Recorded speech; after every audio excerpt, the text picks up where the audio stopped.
Fala galera do YouTube, continuando aqui o vídeo 2, em que nós fizemos o vídeo 1 falando do transistor com divisor de tensão, né, o PDT. Então é só ver o vídeo 1 lá. E agora continuando no ponto que eu falei, que é falar sobre a modificação dos pontos de operação. Então continuando esse vídeo 2, falando do transistor, né, com divisor de tensão na base, né. E agora vamos falar sobre modificação dos pontos de operação. Assista o vídeo 1 para entender, né, o restante do segundo vídeo aqui agora. Então vamos lá. Os estágios transistorizados polarizados por divisor de tensão possuem ótima estabilidade térmica, não necessitando de correções quando submetido a variações de temperatura. Dessa forma, a alteração intencional do ponto de operação só pode ser obtida pela modificação de alguns elementos do circuito. Tá? Então a discussão a seguir ilustra a forma de obtenção de um aumento ou diminuição da tensão coletor-emissor de um estado polarizado por divisor de tensão, com o parâmetro indicado aqui na nossa figura aqui. Nossa figura aqui. Tá? Então, temos a polarização aqui, VRC, VCE, VE, VB e VBE. Certo? Então, estágio transistorizado com base polarizado por divisor de tensão. Ok? Seja, por exemplo, a situação em que se deseja aumentar a tensão VCE do transistor. Para isso é necessário reduzir a queda de tensão nos resistores RE e RC, como sugere aqui a nossa outra figura que eu desenhei aqui, ó. Então, pegando essa parte aqui, ó, cortei, né? Então nós temos aqui, como diz aqui, né, para aumentar a tensão VCE do transistor, parece necessário reduzir a queda de tensão no resistor RE, ó, reduzir, e RC, tá? Então aí aumento de VCE pela diminuição dos parâmetros VRC e VE menos, ok? Então quer dizer, a corrente C a gente diminui, VRC e VE diminui para que VCE suba, ok? Esse é o parâmetro. Como a corrente IC é proporcional a IB, para reduzir C deve-se reduzir IB. Então, quer dizer, reduz-se a corrente IC e reduz IB também, ok? A corrente IB varia com a tensão VBE de acordo com a curva que eu vou mostrar na figura a seguir, né, a curva característica. E, portanto, uma redução na corrente B pode ser obtida diminuindo-se a tensão VBE. Vamos ver a curva. Então, temos aqui a nossa curva, tá? Redução de VBE, tá? E diminuindo o VBE também. Então temos aqui a curva característica, onde mostraria a curva característica IB vezes VBE, tá? Como pode se observar aqui nessa outra figura, a tensão VB é aquela fornecida pelo divisor de tensão e corresponde à queda de tensão sobre o resistor RB2. Assim, a diminuição de VBE, né, pode ser obtida diminuindo o valor de RB2 e aumentando o valor de RB1, de forma a garantir que a corrente ID não sofra nenhuma modificação substancial. Esse efeito está ilustrado no diagrama que eu vou ditar para você, tá? Ou seja, como deu para entender, né, nós temos aqui texto do estágio transistorizado em relação entre as tensões na malha de base, né, em relação entre a tensão na malha de base, tá? Então, como eu falei, né, a tensão VB é aquela fornecida pelo divisor de tensão e corresponde àquela de tensão sobre o resistor RB2. Assim, a diminuição de VBE pode ser obtida diminuindo o valor de RB2 e aumentando o RB1. Então, para diminuir o VBE, aumenta-se, né, aumenta-se o valor de RB1 e reduz o valor de RB2 para a redução do VBE, tá? Ok? O processo de diminuição da tensão VCE pela alteração dos resistores do divisor está representado num diagrama que devo fazer aqui, ó. A diminuição da tensão VCE. Aumenta-se RB1, diminui-se RB2, né? E VRC também diminui e VB diminui. VB diminui, VB diminui, IB diminui, IC diminui e assim VC sobe. Seria o diagrama, né? Diagrama representativo do processo do aumento da tensão VCE. Para obter uma redução na tensão VCE do transistor, agora é a redução da tensão VCE. Aqui foi um aumento, agora a redução da tensão VCE do transistor deve-se reduzir RB1 e aumentar RB2, ao inverso, né? Como sugere, né? Aqui no nosso outro diagrama, né? Reduz RB1 e sobe RB2. E aqui o VRC sobe, VE sobe, VB sobe, VB sobe, IB sobe, IC também, o IC sobe,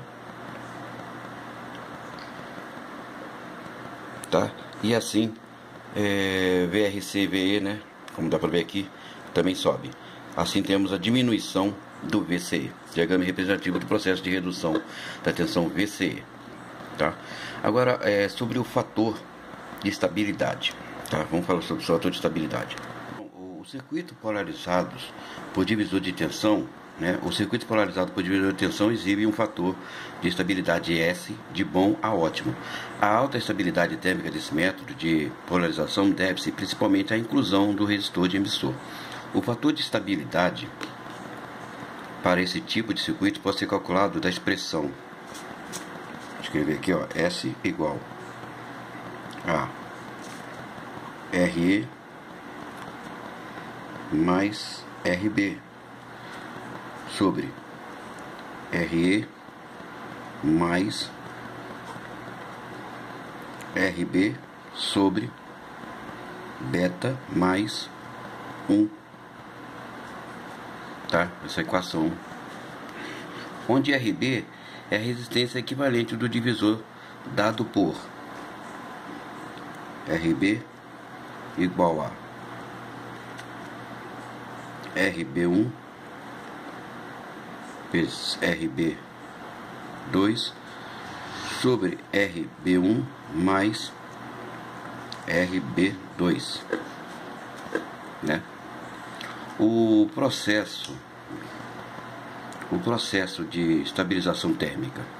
A variação da temperatura influencia a corrente de coletor do circuito através da corrente de fuga, ICBO. Essa afirmação é o resultado da relação entre corrente no transistor, né?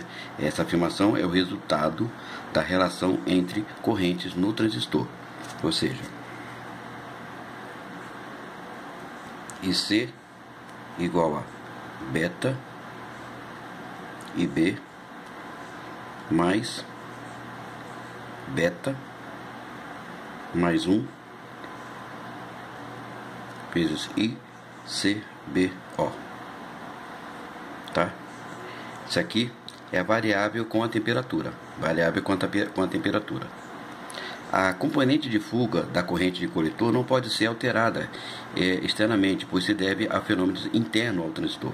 A polarização por divisor de tensão atua, no entanto, na parcela de IC, que é dependente da corrente de base, fazendo que as variações na corrente de fuga sejam compensadas por variações opostas na corrente IB, tá? Utilizando a condição de alto ganho, I vezes E, né? O beta é muito maior que 1, né? A equação que eu acabei de passar, que é essa aqui, pode ser aproximada pela expressão seguinte: IC igual a beta vezes IB mais ICBO, tá? Aqui, variação em ICBO são compensadas por variação oposta em IB, tá? Então, a correção automática sugerida nessa equação pode ser facilmente compreendida analisando-se o comportamento do circuito mostrado aqui nessa figura, quando sujeito a variações térmicas, né? Então nós temos aqui um circuito transistorizado com base polarizada por divisor de tensão, tá? Aqui nós temos aí as correntes, né? A partir do momento em que a temperatura aumenta, a corrente de coletor IC tende a aumentar como consequência do aumento da corrente de fuga ICBO, tá? Ou seja, temperatura sobe, ICBO sobe, IC sobe. A modificação produzida em IC aumenta a corrente IE, visto que IE é aproximadamente IC e por sua vez provoca um acréscimo na tensão VE igual a RE vezes IE. Então, ou seja, né? Então a corrente IC sobe, IE sobe, VE também sobe. Da equação que eu passei anteriormente, a equação deixa eu ver aqui, a equação que eu passei anteriormente, se eu não me engano, a equação 6, que é VBE igual a VB menos VE, né? Verifica-se que a tensão VBE diminui com o aumento da tensão VE para o valor fixado da tensão VB do divisor, ou seja, VE sobe, VBE cai. Com base na curva característica mostrado na figura, naquela curva característica que eu mostrei para vocês, né? A curva característica, né? Que é essa aqui. Deixa eu ver aqui novamente, né? A curva característica. Essa diminuição na tensão VBE provoca um decréscimo na corrente de base B, ou seja, VBE desce e B também desce, né? Um decréscimo de corrente de base B, tá? Ou seja, tensão VBE desce, corrente de B, corrente de base também desce, né? A redução em IB provoca uma diminuição na corrente C. Esse processo de compensação se repete até que a corrente de coletor atinja o valor estabelecido inicialmente. Dessa forma, o circuito é praticamente insensível às variações de temperatura, né? Então,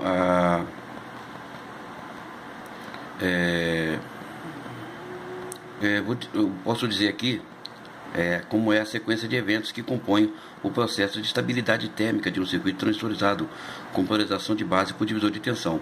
Ou seja, se a temperatura sobe, o ICBO também sobe, consequentemente IC também sobe, IE sobe e VE sobe, tá? Lembrando que sempre I é corrente, né? E V é tensão. Então temperatura sobe, corrente coletor BO, né? O ICBO sobe, corrente de coletor sobe, corrente de emissor sobe e tensão de emissor sobe. Subindo a tensão de emissor, logicamente sobe a corrente de emissor. Com isso, o VBE cai, o IB cai e o IC cai. Tá? A sequência de eventos que provoca a estabilidade térmica de um circuito transistorizado com polarização de base por divisor de tensão. Tá? Se VBE cair, a corrente de base cai e a corrente de coletor também cai, tá? Na temperatura, quando sobe, o ICBO sobe, corrente de coletor sobe e IE sobe, corrente de emissor, e VE sobe, tá? Agora, se VB cai, IB desce e assim o corrente de IC também cai, tá? É a sequência de eventos que provoca a estabilidade térmica de um circuito transistorizado com polarização de base por divisor de tensão, tá? Então, essa aí era só para encerrar a continuidade do vídeo 1, tá?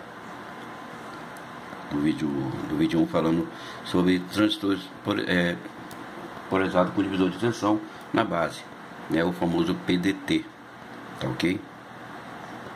E foi isso aí. Aí podíamos fazer um questionário aí que você pode tentar responder por você, né? Quais são os elementos básicos que compõem o circuito transistorizado com base polarizada por divisor de tensão, né? Você pode responder aí. Qual a finalidade do divisor de tensão nesse tipo de circuito? Qual a finalidade do resistor RE nesse circuito, né? Repetir do exemplo 1, né? Que eu mostrei no primeiro vídeo, para o caso em que IC é de 6 mA, né? Você vai ver que no exemplo 1 lá eu fiz com tamperagem de IC. Faz o mesmo exercício, mas com IC de 6 mA. Na análise de um circuito transistorizado, polarizado por divisor de tensão, né, respondeu o seguinte: quais são os parâmetros de entrada, quais são os parâmetros de malha do coletor e quais são os parâmetros de saída, tá? Outra resposta que você pode tentar, outra pergunta que você pode tentar responder é: qual a principal característica térmica de um circuito transistorizado polarizado por divisor de tensão, né? E a última pergunta é: calcule o fator de estabilidade térmica de um circuito transistorizado polarizado por divisor de tensão com o seguinte parâmetro: RE igual a 100 ômega, RB1 com 8K5 e RB2 com 1K5 e beta igual a 100, tá? Então, calcula aí o fator de estabilidade térmica desse transistor, tá ok? Continuação do vídeo 1, esse é o vídeo 2, né, homenageando, como sempre, os grandes professores que dão aulas aí, que eu ofereci, né, quando eu fiz o vídeo, foi antes do Natal, eu oferecendo aos professores, aos grandes professores aí, Mário Pinheiro, Bugs Eletrônica, Eletrolab, né, o Newton Braga, agora eu lembrei, Newton Braga, isso aí, né, e tantos outros técnicos maravilhosos, professores que nos dão aula de eletrônica aí, homenageando aí os professores que se esforçam para formar grandes técnicos aí, né, e é o meu amigo particular Beral, né, Cutuca, né, também um abraço também, que é um professor também, técnico e um ótimo, um excelente professor, que também trava uma batalha aí para se formar verdadeiros técnicos e não esses falsos técnicos que estão espalhados por aí que não querem saber de aprender nada, né? Só querem dicas de defeito. Um vídeo rapidinho, né? Coisa bem curta. E até o próximo vídeo aí com mais algum assunto aí de semicondutores ou outros circuitos eletrônicos, enfim, ok? Tec de eletrônica, né? Sempre aí preparado aí para dar esse fortalecimento, esse apoio aí, a tentar conscientizar os amigos técnicos de estudarem um pouco mais sobre semicondutores. Também análise de circuito é bom estudar, né? Análise de defeito, dimensionamento, análise de defeito, né? Para que não seja aquele técnico que fica perdido por aí, né? Que só sabe consertar, isso é uma coisa, né? Mas é bom sempre aprofundar no tempo de folga aí, dar uma estudada, né? Dar uma estudada aí nos circuitos eletrônicos, sobre o funcionamento do circuito, para poder o cérebro estar sempre funcionando e facilitar nos seus análises aí de consertos, tá ok? Porque quem estuda, quem conhece o circuito, dificilmente vai precisar de dicas, né? É mais fácil ele ajudar do que ser ajudado, tá bom? E conscientizando novamente o pessoal que fica postando dicas a esses técnicos que ficam postando dica a público, né? Ele pega o aparelho do cliente e posta para o próprio cliente assistir, né? Isso é sinal de burrice ou não? Tá? O que acontece? Vai chegar uma hora que todos os eletrônicos vão fechar. Eles mesmos vão ficar sem serviço, porque os clientes não vão estar sabendo o defeito, como se proceder, e não vão procurar eles, não vão procurar mais os técnicos, e as oficinas vão tudo fechar. Quer dizer, é uma burrice, né? Os técnicos, essas pessoas que postam dicas no YouTube aberto não pensam nisso. Porque quando a gente faz uma aula para aprender, para prestar serviço a alguém, é para prestar serviço a um leigo, tá? Se a gente faz esse leigo não ser mais leigo, conhecer como é que é o nosso trabalho, então para que a gente está estudando? A gente está estudando para nada, porque a gente está estudando, pagando e está passando de graça para outras pessoas, inclusive para cliente. E esses técnicos não pensam nisso, ficam postando achando que é bambam, é bonito, para mostrar que sabe muito, não sei o que, né? E às vezes eles fazem, até às vezes alguns inconscientes, achando que vai estar prestando vídeo para um técnico, mas só que eles esquecem que tem não técnico também assistindo, porque o YouTube é público, tá, gente? Vamos limpar, vamos tirar essa burrice aí da cabeça, vamos reduzir o tamanho da orelha, tá? Que tá ficando uma orelha igual de jegue, e lembrar que o YouTube é público, não é particular. Vocês não estão postando só para técnico, estão postando para técnico curioso, que não quer estudar, e postando para clientes finais, tá? Então, já que vocês são técnicos, né, e técnico usa raciocínio lógico, então vamos usar esse raciocínio lógico, né, essa inteligência, e parar de fazer essa bobagem, né? Porque se vocês não pensam assim, então isso mostra que vocês são mau técnico e também não sabem raciocinar. Porque para não ter esse pensamento, né, a pessoa quando não raciocina o que pode acontecer no futuro, não pensa, né, sai fazendo as coisas a esmo, sem pensar na consequência, é porque ele é um mau pensador, ele não consegue raciocinar, então não pode nem ser técnico, porque a eletrônica é lógica, Tem que ter raciocínio, tem que ser inteligente. Se a pessoa não é inteligente, é burra, não pode ser técnica eletrônica, né? Então é isso aí, técnica eletrônica, até a próxima.